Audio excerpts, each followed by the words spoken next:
We didn't get tons of snow, we didn't get gray skies, but we got frigid, you know, people froze to death trying to walk home in the evening. But I went to school in Canada, and you know, is the school the same in North America, pretty much all over? Pretty much. The way when I went to dental school, it still is the same there now. There is about 1 million, almost 2 million people in the province where I grew up, and the dental school provides a 5-year dental program. It's almost like a mandatory GPR program built into your dental, because there are no specialists. There are, in the entire province, there's 2 oral surgeons, there's a couple periodontists, and most of those are the ones that teach at the dental school.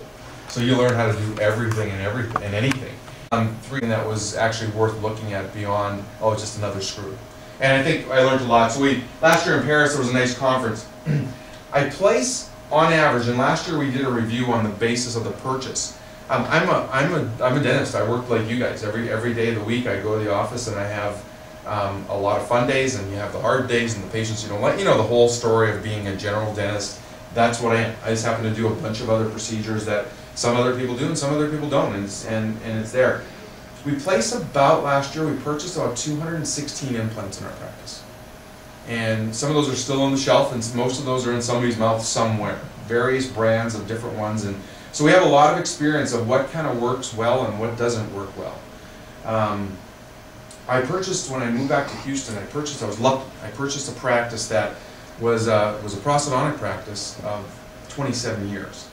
So there was a lot of conventional crown and bridge that kind of was gone through its life cycle.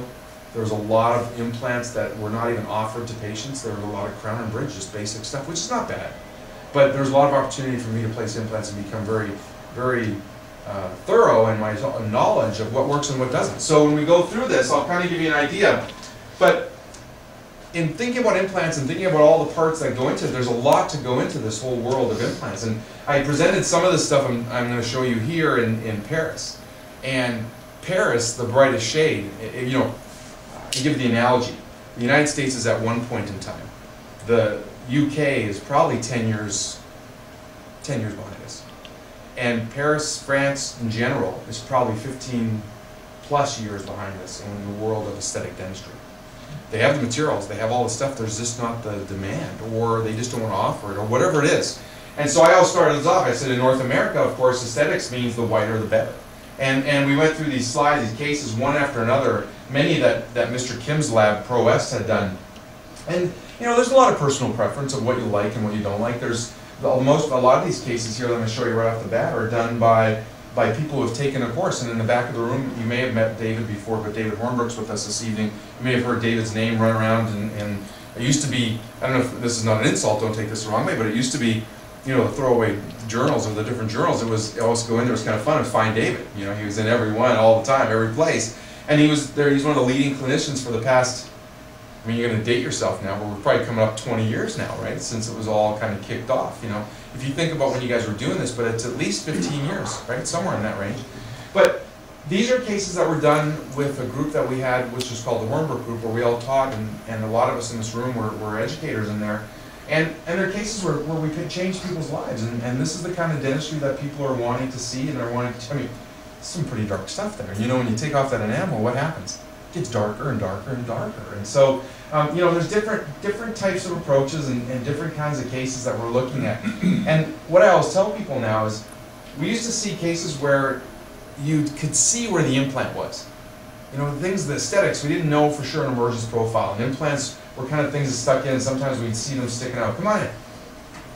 You missed all the good stuff. The most important stuff is over. So we're just getting started, and we're just talking about some of the things that we do here in North America and some of the other areas that are out there. And again, you know, is it changing dramatically the way it looks? I think it is. And I think it looks significantly better related to what these personal preferences are. And not everything's bright, super white. I mean, there's a lot of colors that are into cases.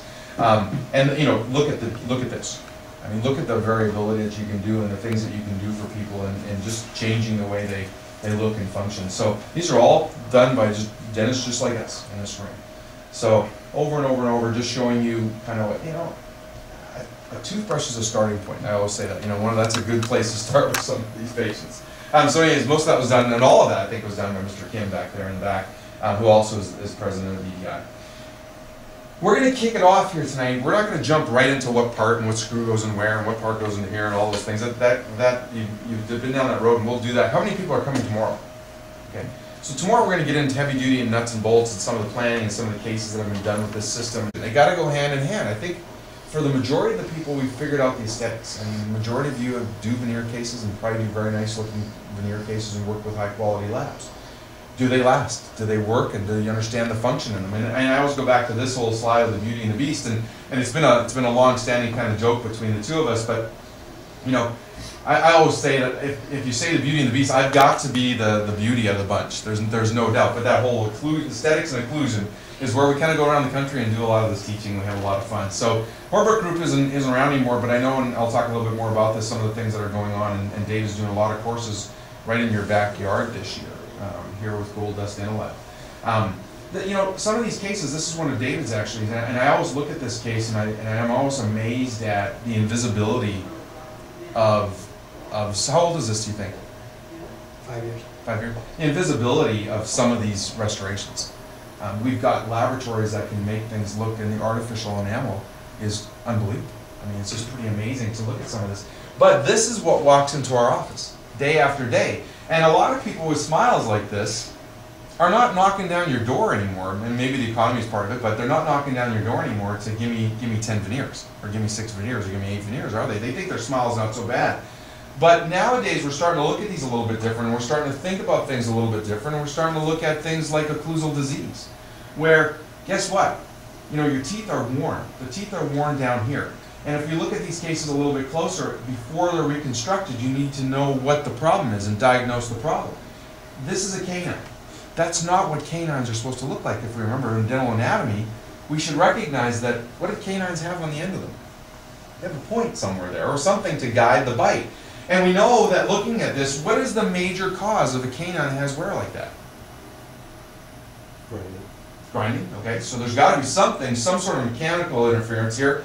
But before the grinding occurred, what made a person come across like this and do that kind of grinding to wear out their canine? Have you looked at interferences on the contralateral side in the posterior region, looking for fulcrum type interferences which drive the jaw across, causing to people, what is this really? Is this grinding or is this self-equilibration? You know, is this the best place for this person to function?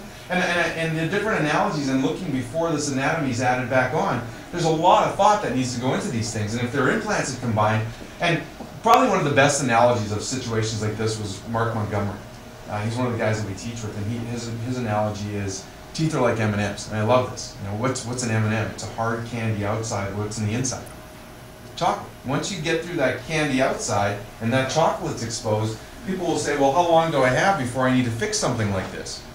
Well, we don't know. Once the soft part and the dentin is exposed, there's no telling how long it is. What is the average amount of wear if we just took 2 teeth and rubbed them together, and they're under normal function in the way we chew and speak and eat and all the good things, we have that a certain amount of contact between our teeth. What is the average wear that we see between enamel to enamel in 5 years? Do you know? It's about 50 microns. That was published by CRA several years ago. 50 microns. Can you see that clinically? No. In fact, if that's all the wear that you have, teeth will erupt out of their sockets and maintain the vertical dimension of a person from the point of their nose to the tip of their chin, and they'll keep that. But when you have excessive wear where there's interferences or there's parafunctional activity, trigger points that drive a person to do this to their teeth, then this is where there's anterior problems where you're chewing on your front teeth. You're wearing away those things and you're doing things that you're not supposed to. So those are just some of the examples that we need to look at. I love showing this case. Sure, does he look better on the after? Absolutely, but guys, we're dentists. We're all dentists in this room, or technicians, or somewhere. Some dentist somewhere, I'm sure it was at San Diego, but some dentist somewhere put that crown in, took a step back and said, let's go with it, right? It's too long. And is this one of those ones, have you heard this before in your practice, where the patient goes, put it in, I'm going to whiten.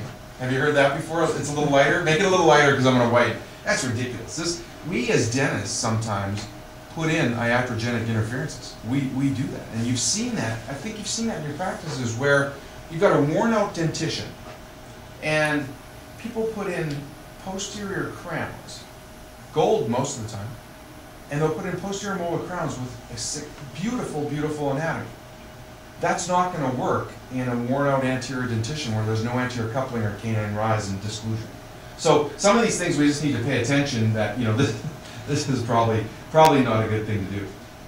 People that have site-directed forces, where you're biting, interference is snapping forward and thinning the lingual surface, depending on the type of malocclusion that may be there, but you're thinning the lingual surface of the anterior teeth, causing them to chip and flake away. Those are things that we can correct and rebuild and reconstruct pretty successfully in almost every case. Very minimal failure. So when you take that occlusion and you start combining with implants, now you need to pay attention to several other things. Because people have lost their teeth for various reasons. Is it all because of periodontal reasons? Is it because they just had bad genetics? Oh, my dad had bad teeth and my mother and whoever else had bad teeth? Or is it because there's occlusion related with a mild amount of periodontitis? Why are people losing their teeth? When you have occlusal forces in relation to periodontal problems, you're going to drive that perio and lose teeth much quicker. We know that.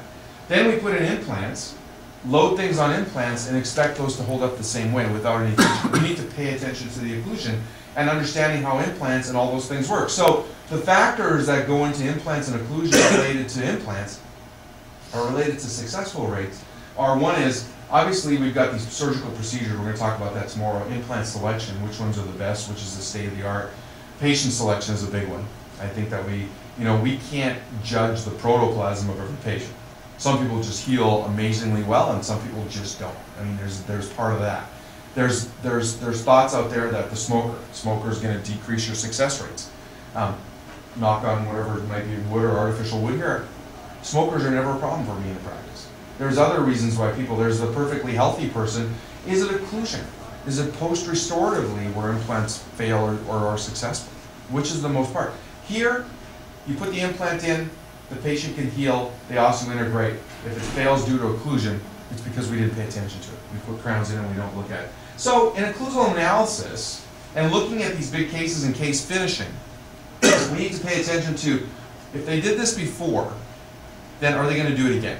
Are they going to do it again? And when you're combining, in this fellow, we combined implants and several other things. Teeth were cracked and implants were put in and then reconstructed. So what do your provisionals tell you? We put a lot of temporaries in people's mouths. We know that we can test vertical dimension, posterior relationship, anterior relationships. Not much about final forces because the materials kind of flex even when there's implants. We think about putting implants in and partially loading them, leaving them out of the bite for a period of time. It's in the provisionals is where we should load and see what's happening because we have the most forgiving structure there before we put them into hard porcelain. So we leave them in light occlusion in the temporaries and then we put them into regular occlusion in the finals. It doesn't make any sense. So we need to look at how implants are loaded before we go from here. So here's our temporaries, and how we do temporaries a lot of times is they're all linked together. They're all working as one solid mass to work through. And when there's implants combined in here, in the temporary world, everything will flex and everything will give and not really tell us long term. When the finals are done, we're so excited about how they look, and how they want. This guy wanted a nice bright, as dentists, I always think about every day, I work like a dog. At the end of the day, we're using our hands and we're bent over and we're looking, our eyes got to be great. Here's a guy that built a little company, went through pharmacy school, built a little company where they compounded medicines. And then it became a little bigger and a little bigger and a little bigger, and they compounded medicines, so a physician would call up and say, I want X and B and whatever else put together, and they'd send it off. He gets a company walking up to him and they give him $1 billion for his company. $1 billion. So he has a little company, works it up, and wouldn't that be great if someone walked in and gives us $1 billion for our dental practices one day? So now he flies. He sold his home, moved to Hawaii, and flies on his private jet back and forth to Houston to see his daughters, and he comes in and gets his teeth cleaned. That's a life. That's my dream life. I'll show you maybe tomorrow I'll show you one of my dream little businesses. Guys make more money than we do, and they're not taking the risk. So when we do take the risk that we do in our practices, we need to make sure we understand what we're doing. And the contacts on every tooth, how quickly they come together, are the forces balanced right to left, front to back. And I think in your practices, I don't know how you do that exactly, but patient comfort is one of the things that we rely on, definitely. How does that feel? How many times do you say that in one day? How does that feel? Well, if it's out of occlusion, a lot of times it feels pretty good. If it's heavy in occlusion, even the lightest heavy amount of occlusion, it doesn't feel so good sometimes because it's new. And when you get implants, they're going to really come to you and say, hey, I've seen like I'm hitting this a lot, or I've seen like I'm doing something. So you need to know what occlusions should look like, and we harp on these things, and there's